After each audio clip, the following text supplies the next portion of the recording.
Mounting this picture is an enormous task. You had an army of people working with you. This is one of those stories that we all relate to.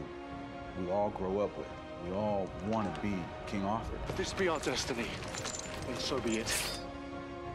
Sort of ideas I think we have about King Arthur come from this sort of very romantic story we have in our heads. My father told me great tales of you. We haven't actually seen a King Arthur film set at this particular period. We're trying to make a gritty, real film set in the Roman era, and I think we've succeeded in that.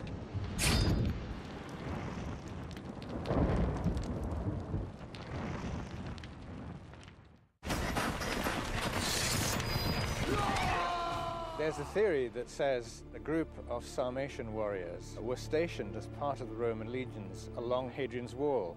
These men were led by a centurion named Lucius Artorius Castus.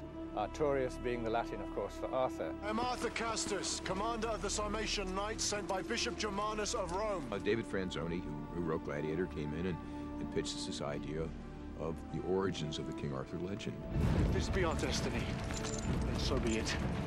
But let history remember that as free men, we chose to make it so. I was always intrigued by the Arthurian myth. Everyone knows who King Arthur is, but no one really knows where he came from. He's very human. There's no magic. The power is in the man more than the sword. You don't just become a king by wielding a sword. You have to earn it. And this is what the movie's about. Him earning the right to be king. Make it big. Let me see weapons in the air, ready to fight. All right, great. The most important thing Antoine brings is a realism and grittiness to the piece. He's so perfect for this. He's brought so much unbelievable stuff to this. You know, I've been following Antoine's career since he did video for me for Dangerous Minds. He did the Coolio video, and that's how I really first started working with him. It's how talented he was. Jerry's like the guy that keeps his eye on like the young talent, and then when he thinks you're good enough, he kind of plucks you, and brings you to life. Once he slams you down, you get set, because I want to see him. Antoine's pretty amazing. Dealing with this enormity of the production. Guy's got an amazing task in his hands. Okay, come on, let's go back to one. Just for this angle right here. Jerry would come over, he'd just like, you're doing great, just keep going. He's like a general. But I think the main thing that Antoine brings to the table is he allows you to bring what you want to the character. He's interested in what you have to offer. He's just taking the best of everybody's ideas. It would be good for you to mark my face, Saxon. It will be the last thing you see on this earth. I wanted to get a leading man who had the presence and power and grace to pull it off. I met Clive, and I couldn't get him out of my head. He was King Arthur. He's a bit of a mystery, and that's what we wanted for Arthur as well. The thing that separates him has always got his eye on the bigger picture. He can't help himself. If there's unfairness, he feels it's his responsibility to intervene. Help this man. Help him!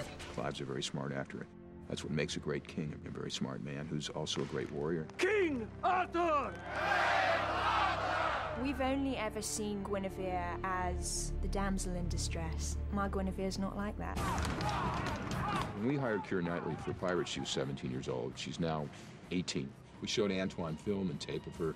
He fell in love with her. When you meet her, she's such a tough, pretty, smart teenager.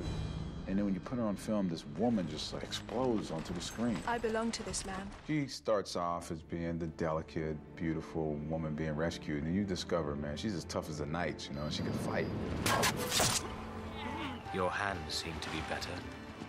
It took us forever to find Lancelot, and then we met Yoan, and I was just like, he's it. He's got this boyish charm about him. He's like this kid in a way, but he's got a darker side as well. I think Lancelot is the voice of reason. Lancelot believes in the earth and what he can touch, what he can feel, or what he can kill. He loves Arthur as a friend, and however much he disagrees with his actions, he has to go along as a friend. Ireland worked out for a lot of different reasons because it's lush and it's big and it's dark most of the time. And I think you have to feel it too. You need to be in European soil. The wall had to be real. I had to be able to get up on the wall and film. I had a battle scene at the end that I wanted people fighting on the wall.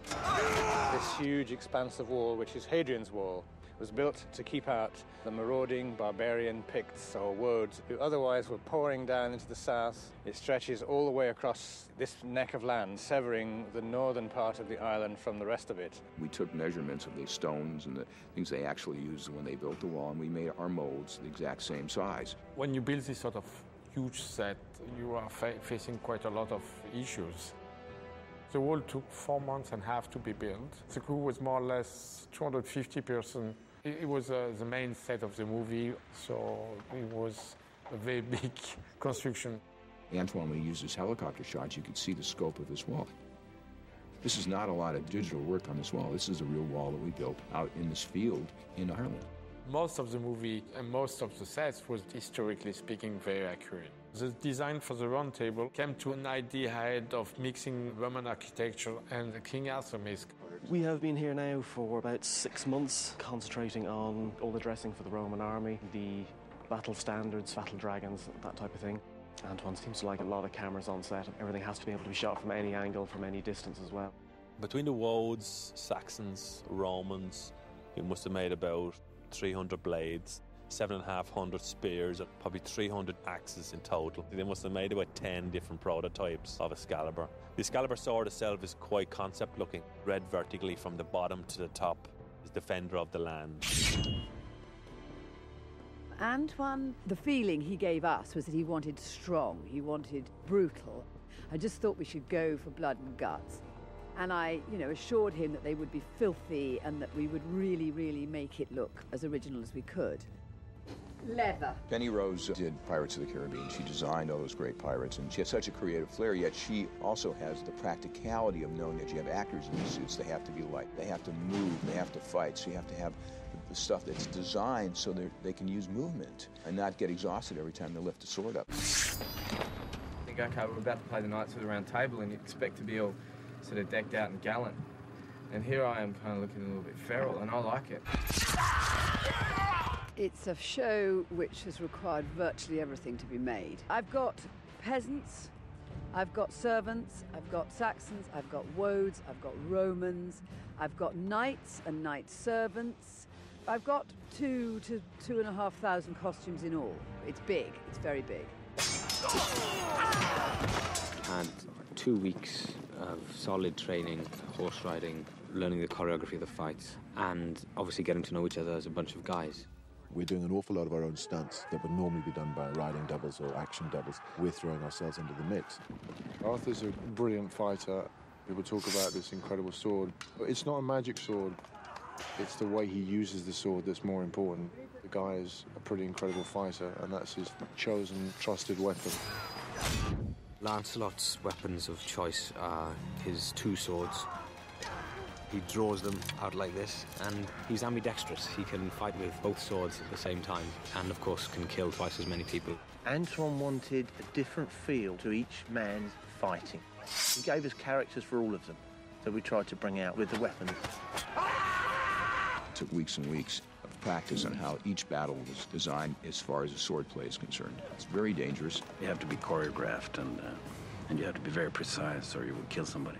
It's not only about waving swords. It's like doing a 3-minute heavyweight boxing round, and you have to do it maybe 10 times in a day. And I'm chain smoking, and I'm middle-aged. I'm not supposed to do things like this. Women did fight on equal standing with men. That's a historical fact. It makes the character a lot stronger because she is a warrior and she does have something to fight for. Keira Knightley. All of the action scenes, she did them all herself. Sword fight, archery, axe fight, knife fight, a bit of garroting, which is particular fun, I have to say, and a lot of running about.